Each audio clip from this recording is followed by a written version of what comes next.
Muchas bendiciones a todos nuestros amigos que nos están siguiendo con esta serie Vida en Abundancia, Propósito Divino. Ya estamos en el tema 14 y antes de seguir quisiera tener una palabra de oración y acompáñenme por favor. Amante Padre que estás en el cielo, agradecemos tu amor y tu misericordia porque cada día nos lo manifiestas. Ahora que tu Santo Espíritu pueda estar en nuestros corazones para que sea Él el que nos hable y podamos entender y comprender tu palabra que quieres decirnos en esta hora. Gracias por este privilegio en el nombre de Jesús. Amén. Bueno, mis queridos amigos, aquí ha empezado a llover, así que si sienten un ruidito de fondo, pues ya saben que es la lluvia. Me gustaría que leamos Proverbios capítulo 30, versículos 7 y 9. Proverbios capítulo 30, versículos 7 al 9. Saben que, antes de leer el versículo, saben que es fácil hacer a un lado el propósito de Dios en nuestras vidas para seguir el nuestro y seguir nuestro propio camino. Muchos somos religiosos, pero seguimos nuestra propia voluntad rechazando la de Dios. Y eso deberíamos de pedirle a Dios que nos dé sabiduría para ver si nuestros pies realmente están caminando por el camino correcto. Satanás se especializa en hacernos creer que estamos bien cuando a la luz de la palabra estamos mal. Es el propósito de Dios el que tiene que imperar, gobernar en el corazón del ser humano, o lamentablemente vamos camino hacia la muerte. Pero Dios es tan bueno, tan misericordioso, que nos da luz suficiente para alumbrar nuestro sendero a tal punto que tú te vas a dar cuenta por dónde es que están andando tus pies. Para cumplir el propósito divino hemos dicho que solo necesitamos la disposición y pedir el Espíritu Santo para empezar la actividad de darle gloria a Dios. Esa actividad se va a ir desarrollando en la medida en que vayamos conociendo a Jesús, porque la vida eterna es que conozcamos a Dios y a Jesús a quien Él ha enviado. Y en ese proceso de conocerle, se van a ir desarrollando en nuestra vida de manera inconsciente muchas veces, pero por la gracia del Señor se va a reproducir el carácter de Cristo y nuestras obras serán las obras hechas en Dios en nosotros. El versículo dice de Proverbios 37 y 9 lo siguiente: solo dos cosas te pido, Señor. Lo estoy leyendo en la Nueva Versión Internacional y Proverbios lo escribió Salomón. Nosotros hemos visto superficialmente algo de la vida de Salomón en relación a propósito de vida. Y saben, yo siempre digo una frase que es así: una palabra tiene valor dependiendo quién es el que la dice. Y en este caso Salomón es el que está hablando, por lo tanto esa palabra tiene peso, tiene autoridad, porque es un hombre que sabe lo que está diciendo. Solo dos cosas te pido, dice el versículo: Señor, no me la niegues antes de que muera. Aleja de mí la falsedad y la mentira. No me des pobreza ni riqueza, sino solo el pan de cada día, porque teniendo mucho podría desconocerte y decir: ¿y quién es el Señor? Y teniendo poco podría llegar a robar y deshonrar así el nombre de Dios. No sé si comprenden lo que quiere decir los versículos que acabamos de leer. Yo creo que está claro lo que estamos leyendo. ¿Saben? Yo quiero que se les grabe en la mente esto. Para cumplir el propósito divino no necesitamos riquezas, ni necesitamos grandes cosas. Lo único que necesitamos es un corazón dispuesto a querer cumplir ese propósito, pedir el Espíritu Santo y empezar en el proceso de ir conociendo a nuestro Señor y Salvador. Y tú te vas a dar cuenta que así seas un miembro nuevo vas a estar cumpliendo el propósito divino, porque lo que Dios mira es el corazón, la disposición y lo que estás queriendo hacer por Dios. Saben, yo siempre me pregunté ¿por qué Jesús dice en el Sermón del Monte, en el capítulo 7, el versículo 22 y 23, le dice a un grupo de personas que no las conoce?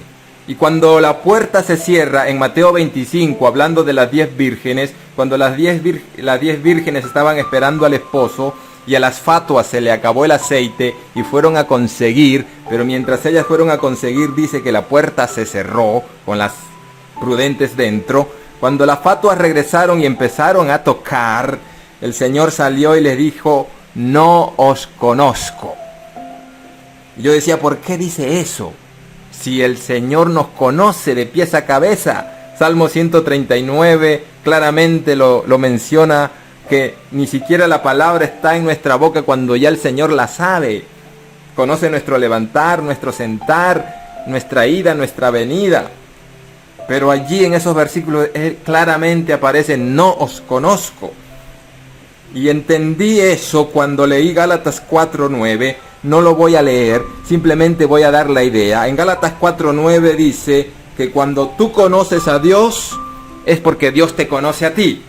¿Están entendiendo este juego de palabras? Cuando nosotros conocemos a Dios es porque Dios nos conoce a nosotros. Eso dice Gálatas 4:9, usted después lo lee.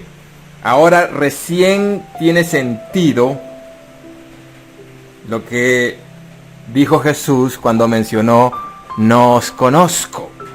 Y aquí me quiero detener brevemente para recalcar algo. Tú eres misionero porque has nacido en el reino de los cielos. No eres misionero para nacer en el reino de los cielos, que es diferente. El Señor le dijo a Nicodemo, un religioso de buenas obras, de buen testimonio, de varias cosas en favor del Señor, le dijo: tienes que nacer de nuevo. Nosotros tenemos que asegurarnos que hemos nacido de nuevo. No pongamos nuestra confianza en las cosas que hacemos, creyendo que eso es lo que nos recomienda delante del Señor. Nada de lo que hacemos nos va a recomendar. Todo lo que el cielo ha hecho es un regalo en favor nuestro. Por favor, en eso no te puedes engañar, porque puedes creer que estás comprando la salvación, y eso a veces nos hace imperceptiblemente superiores a los demás y con una luz más grande que las de otros, y que sí hemos entendido la verdad porque estamos haciendo obras, pero las obras deben ser hechas en el nombre del Señor. Dios tiene que estar en nuestro corazón. En otras palabras, es necesario que te sientes a los pies de Jesús como lo hizo María, para que cuando te afanes como Marta, eso que estés haciendo tenga sentido. Pero si haces las cosas al revés, entregado en la obra de Dios, entre las cosas de Dios, pero sin tener a Dios en tu corazón, estás cometiendo el peor error. Escuchen lo que dice Mateo 7, 22 y 23. Muchos me dirán en aquel día. ¿Cuántos? Muchos. Señor, Señor. Y la palabra Señor, Señor, de alguna manera habla de gente que estaba en contacto con Dios. ¿Y qué le van a decir? No profetizamos en tu nombre, y en tu nombre echamos fuera demonios, y en tu nombre hicimos muchos milagros. Y entonces les declararé: nunca os conocí, apartaos de mí, hacedores de maldad.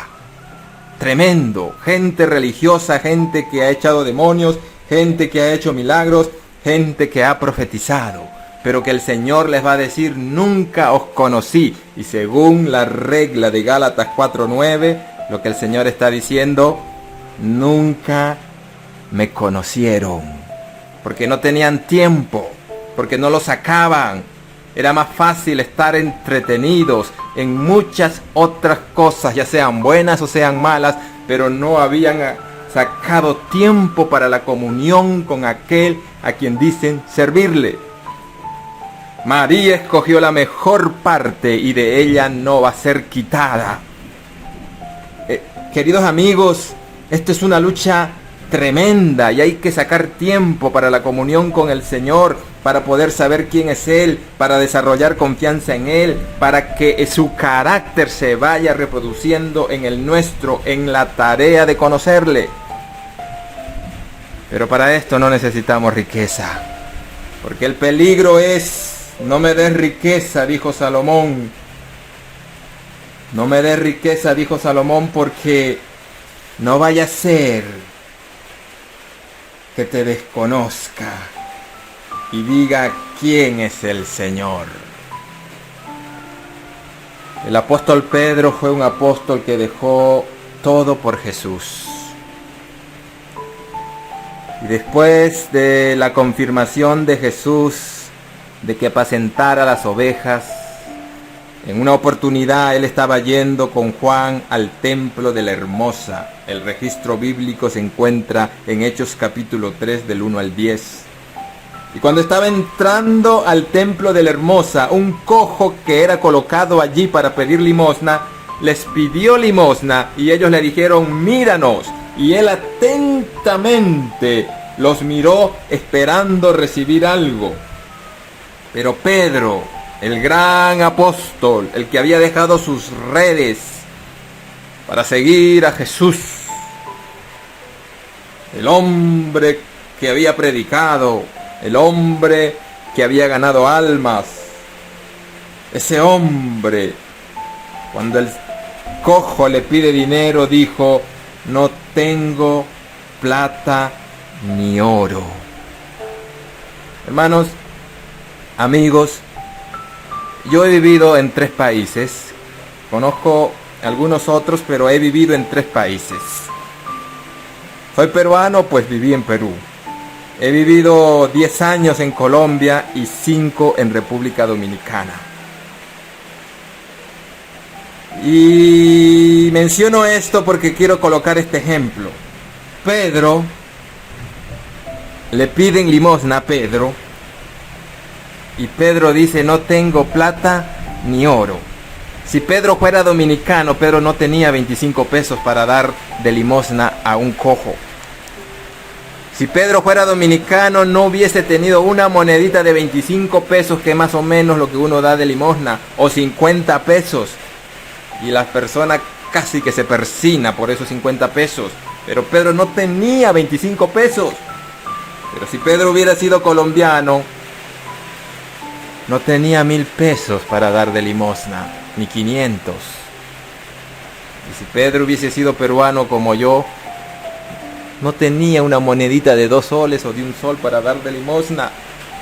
No tengo plata ni oro, dijo. No tenía. Pero agregó: pero lo que tengo te doy. En el nombre de Jesucristo, en el nombre de Jesucristo de Nazaret, levántate y anda. Gloria al Señor. El Señor quiere hablar a tu corazón en esta hora. Quizás esperabas otra cosa cuando el título decía vida en abundancia, propósito divino. Yo no estoy hablando de las herramientas y los medios para cumplir el propósito. Estoy hablando de la esencia. Yo no sé si te parece tan fácil que no creas que sea eso. Saben, los religiosos hemos complicado el camino de la salvación. Pero para Dios está muy claro cómo es el camino de la salvación. Es tan clarito que hasta un niño puede correr por él. Pero lo hemos complicado tanto que a veces nos vemos obligados a hacer cosas raras pretendiendo ser aceptados por Dios. Lo único que Dios necesita es tu corazón, pero tienes que dárselo. Dame, hijo mío, tu corazón. Él no lo va a tomar. Él está esperando que tú se lo des. Que el Señor te bendiga y te guarde en esta hora. Es mi deseo y oración. Amén.